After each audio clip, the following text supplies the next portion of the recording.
اعوذ باللہ من الشیطان الرجیم بسم اللہ الرحمن الرحیم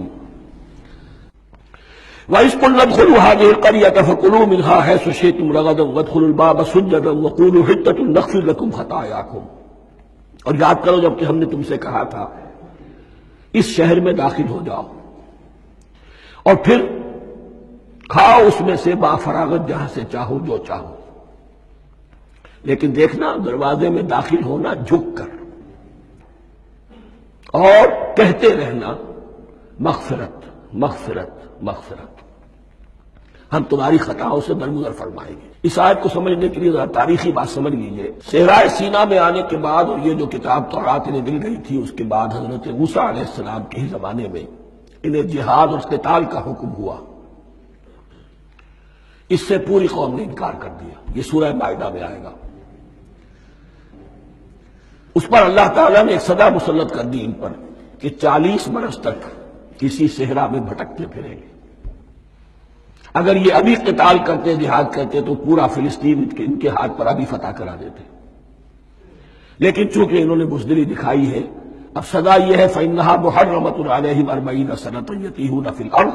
اب 40 برس تک یہ اسی صحرا میں بھٹکتے پھریں گے، اور ارض فلسطین جو ان کے لیے ارض موعود تھی وہ ان پر حرام کر دی گئی 40 سال کے لیے۔ اس 40 سال کے عرصے میں حضرت موسیٰ کا بھی انتقال ہو گیا، حضرت ہارون کا بھی ہو گیا، اور اس عرصے میں ایک نئی نسل پیدا ہوئی۔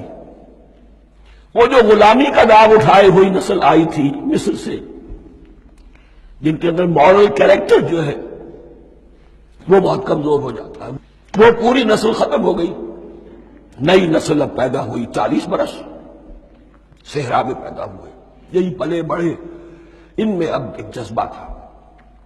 حضرت موسیٰ کے پھر جو خلیفہ تھے یوشع ابن نون، جوشوا، تورات میں ان کا نام جوشوا ہے، یوشع، ان کی سرکردگی میں اب بنی اسرائیل کی اس نئی نسل نے قتال کیا، جنگ کی، اور پہلا شہر جو فتح ہوا وہ اریحا۔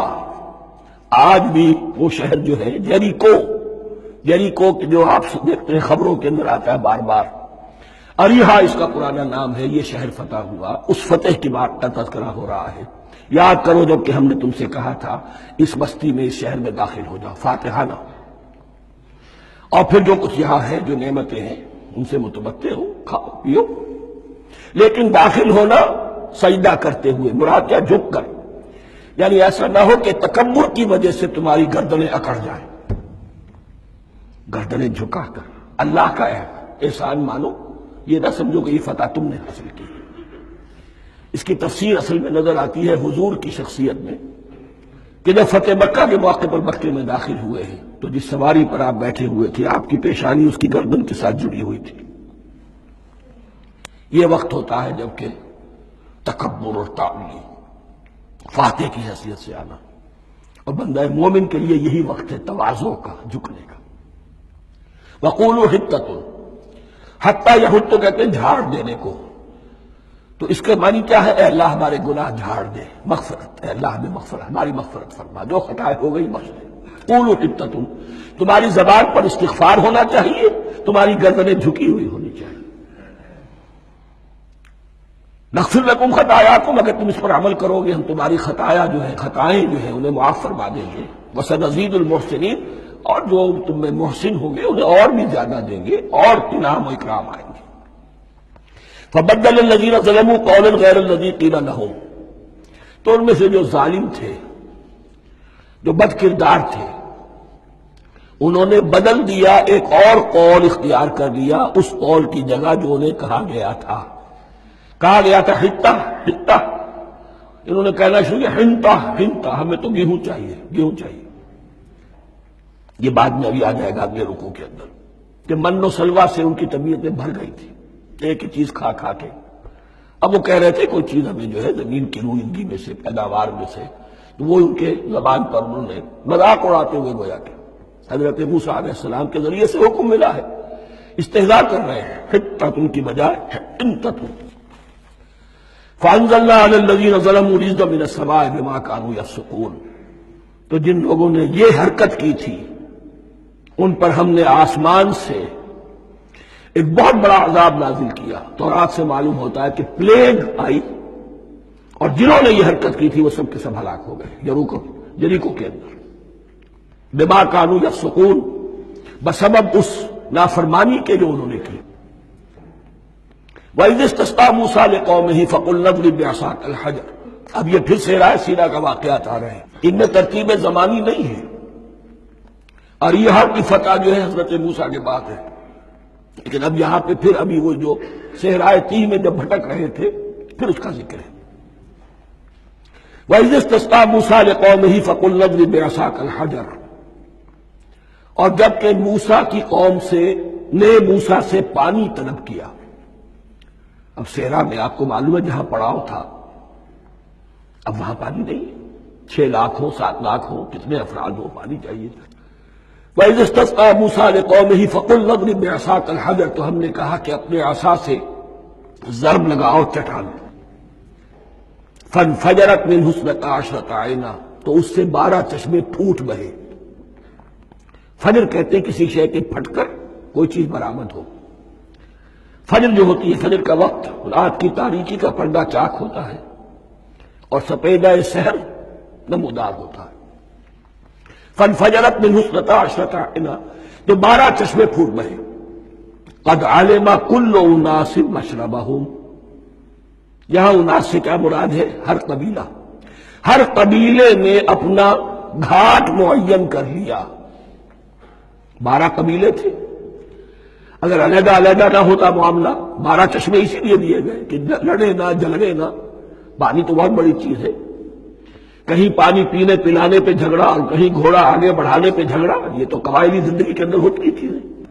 تو اس اعتبار سے اللہ تعالیٰ نے ان کے لیے یہ سہولت کی کہ 12 چشمے پھوٹ بہے۔ قد علم کل اناس مشربہم، ہر ایک نے اپنا گھاٹ جان لیا، معین کر لیا۔ کلوا واشربوا من رزق اللہ، گویا کہ کہہ دیا گیا کہ کھاؤ اور پیو اللہ کے رزق میں سے۔ ولا تعثوا فی الارض مفسدین، اور زمین میں فساد مچاتے نہ پھرو۔ کھانے پینے کے لیے پانی بھی ادھر آ گیا، کھانے کے لیے من و سلوہ آ گیا۔ اب دیکھیے ان کی ناشکری۔ وَإِذْ قُلْتُمْ يَا مُوسَىٰ لَن نَّصْبِرَ عَلَىٰ طَعَامٍ وَاحِدٍ، یاد کرو جب کہ تم نے کہا تھا اے موسیٰ ہم ایک کھانے پر تو صبر نہیں کر سکتے، کھا کھا کے بکھتا گئے ہیں من و سلوہ۔ فَادْعُ لَنَا رَبَّكَ، تو ذرا اپنے رب سے دعا کرو، پکارو ہمارے لیے اپنے رب کو۔ یخرج لنا، وہ نکالے ہمارے لیے مما تنبت الارض، زمین کی روئیدگی اور پیداوار میں سے، نباتات ارضی میں سے، من بقلہا، اس کی ترکاریاں، وقثائہا، اور ککڑیاں، کھیرے اور ککڑیاں، ان سب کے لیے یہ لفظ ہے۔ وفومہا، ایک ترجمہ گیہوں کیا گیا ہے لیکن میرے نزدیک زیادہ صحیح ترجمہ ہے لہسن، اور سرائکی زبان میں بھی اور ممکن ہے کہ سندھی میں بھی ہو، تھوم کہتے ہیں لہسن کو، یہ فوم کی بدلی ہوئی شکل ہے، اس لیے کہ یہی علاقہ ہے جس میں عرب آئے تھے، تو عربوں کی زبان کے بہت سے الفاظ جو ہیں اس سرائکی زبان میں خاص طور پر وہ بہت زیادہ تھوڑی سی شکل بدل کر وہ کافی تعداد میں موجود ہے۔ وعدسہا، اور دال خاص طور پر مسور کی، وبصلہا، اور پیاز۔ اب جو چٹخارے جس سے بنتے ہیں سالن کے، ان کی زبانیں وہ چٹخارے مان گئی۔ ظاہر بات ہے کہ اگر وہ سلوا بھی تھا، بٹیرا ہے، اسے آگ کے اوپر ذرا سا تپایا اور کھایا، وہ ایک ہی خاص قسم کی غذا ہے جو چل رہی ہے۔ اسی طرح من جو ہے وہ ایک خاص قسم کا سیریل ان کے لیے بن گیا ہے۔ لیکن یہ جو چٹخارے ہیں یہ تو لہسن سے ہے، پیاز سے ہے، ترکاریوں سے ہے، ان تمام چیزوں سے، دال کا اپنا ایک ذائقہ ہے۔ قَالَ تَسْتَبْدِلُونَ الَّذِي هُوَ أَدْنَىٰ بِالَّذِي هُوَ خَيْرٌ، حضرت موسیٰ نے فرمایا کیا تم وہ شے بدلے میں لینا چاہتے ہو اس کے، کیا وہ شے جو کمتر ہے بدلے میں چاہتے ہو اس کے جو بہتر ہے؟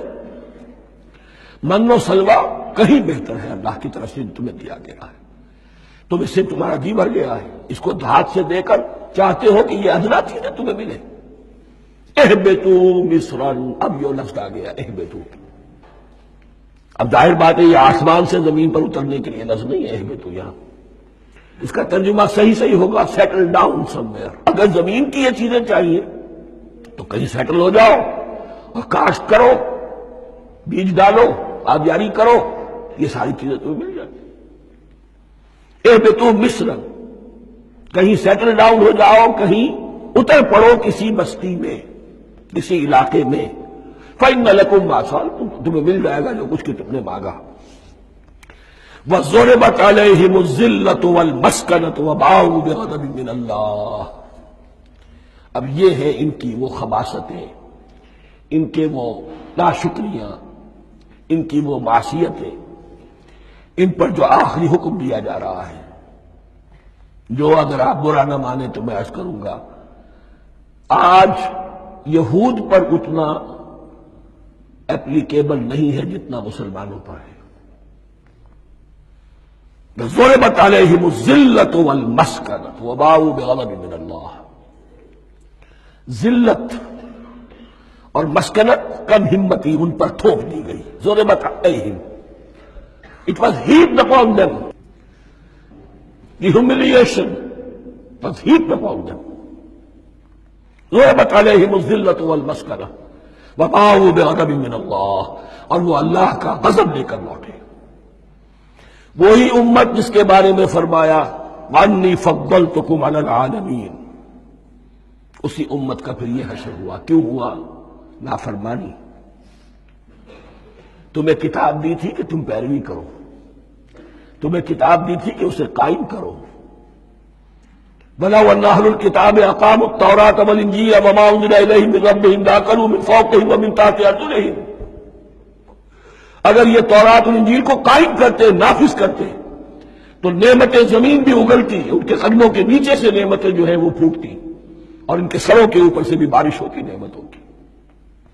لیکن اگر تم نے اس کو چھوڑ کر اپنی خواہشات، اپنے نظریات، اپنے خیالات، اپنا تمرد، اپنی سرکشی، اپنی حاکمیت، اپنی مصلحتیں، اپنی عقل، اس کو بالا تر کیا، تو پھر جو قوم اللہ کے قانون کی، اللہ کی ہدایت کی، اللہ کی کتاب کی امین ہوتی ہے دنیا میں، وہ اللہ کی ریپرزنٹیٹو ہوتی ہے، نمائندہ ہوتی ہے۔ اگر وہ اپنے عمل سے مس ریپرزینٹ کرے اللہ کو، تو وہ کافروں سے بڑھ کر مغضوب اور کافروں سے بڑھ کر مبغوض ہو جاتی ہے، مغضوب بھی مبغوض بھی۔ اس لیے کافروں کو تو دین پہنچانا تمہارے ذمہ تھا، تم نے دین ان کو کیا پہنچانا تھا، تم تو خود دین سے منحرف ہو گئے۔ آج اس جگہ پر امت مسلمہ کھڑی ہے کہ 1.25 بلین یا 1.5 بلین، 125 کروڑ عزت نام کی شے نہیں ہے۔ کہ عزت نام تھا جس کا گئی تیمور کے گھر سے، سارے معاملات دنیا کے G7 G15 کے ہاتھ میں ہے، سیکیورٹی کونسل اس کے پرماننٹ ممبر کا ویٹو ہے، اور نہ سیکیورٹی کونسل میں اور نہ کہیں کسی G7 میں، نہ G9 میں، نہ G15 میں کوئی مسلمان ملک نہیں۔ کس نمی پرست کی بھیا کس دی، ہماری اپنی پالیسیز کہیں اور طے ہوتی ہیں، ہمارے اپنے بجٹ کہیں اور بنتے ہیں، ہماری صلح اور جنگ کسی اور کے اشارے سے ہوتی ہے۔ ریموٹ کنٹرول، یہ ذلت اور مسکنت۔ آپ کے ریڈیو پر، ٹیلی ویژن پر خبریں آتی رہیں گی، اتنی مسلمانوں کے ساتھ یہ کر دیا، اتنی مسلمان عورتوں کی بے حرمتی کر دی، لیکن یہاں ہم بیٹھے ہوئے اپنے اپنے دھندوں میں، اپنے اپنے کاروبار میں، اپنی اپنی ملازمتوں میں، اپنے اپنے کیریئرز میں، دنیا میں کیا کچھ ہو رہا ہے۔ بہرحال اس وقت یہ جو ہے، میں نے جیسا کہ عرض کیا تھا کہ یہ ہے تاریخ بنی اسرائیل کی، لیکن خوشترا باشد کے سر دل براں، گفت آیت در حدیث دیگراں، یہ ہمارا نقشہ ہے آج اس آیت میں۔ ضربت علیہم الذلۃ والمسکنۃ وباؤوا بغضب من اللہ۔ اور یہ کیوں؟ ذالک بانہم کانوا یکفرون بآیات اللہ، یہ اس لیے کہ وہ اللہ کی آیات کا انکار کرتے رہے۔ وَيَقْتُلُونَ النَّبِيِّينَ بِغَيْرِ الْحَقِّ، اللہ کے نبیوں کو ناحق قتل کرتے رہے۔ ہمارے ہاں بھی مجددین امت میں سے کتنے ہیں جو جیلوں میں ڈالے گئے، جن کو ایسی ایسی مار پڑی ہے کہ کہا جاتا کہ ہاتھی کو بھی وہ مار پڑتی تو برداشت تھا۔ احمد ابن حنبل کے ساتھ کیا ہوا؟ ابو حنیفہ جیل میں، انتقال کیا. امام مالک کے کندھے کھینچ دیے گئے، اتار دیے گئے، منہ کالا کر کے اور اونٹ پر بٹھا کر پھرایا گیا. امام دار الہجرہ شیخ احمد سرہندی جیل میں رہے.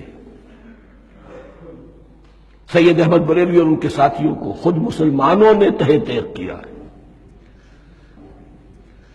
بہرحال یہ داستانیں ہیں. اب نبی تو کوئی نہیں آئے گا، ان کے ہاں نبی تھے، ہمارے ہاں مجددین ہیں، علماء حق ہیں. جیسے کہ حدیث بھی ہے علماء امتی کا انبیاء بنی اسرائیل. تو جو انہوں نے انبیاء کے ساتھ کیا ہم نے مجددین اور علماء کے ساتھ کیا. ذالک بما عصوا وکانوا یعتدون. اور یہ ہوا ان کی نافرمانیوں کی وجہ سے اور حد سے تجاوز کرنے کی وجہ سے. اللہ تعالیٰ تو ظالم نہیں، اللہ نے تو اونچا مقام دیا تھا، ہمیں بھی خیر امت قرار دیا. کنتم خیر امت اخرجت للناس تأمرون بالمعروف وتنہون عن المنکر وتؤمنون باللہ. اب اگر ہم نے وہ اپنا مشن چھوڑ دیا تو ذلت اور مسکنت وہ ہمارا مقدر بن گیا. اللہ کا قانون اور اللہ کا عدل بے لاگ ہے، وہ فرام امہ ٹو امہ چینج نہیں ہوتا. سنت اللہ جو ہے لن تجد لسنت اللہ تحویلا ولن تجد لسنت اللہ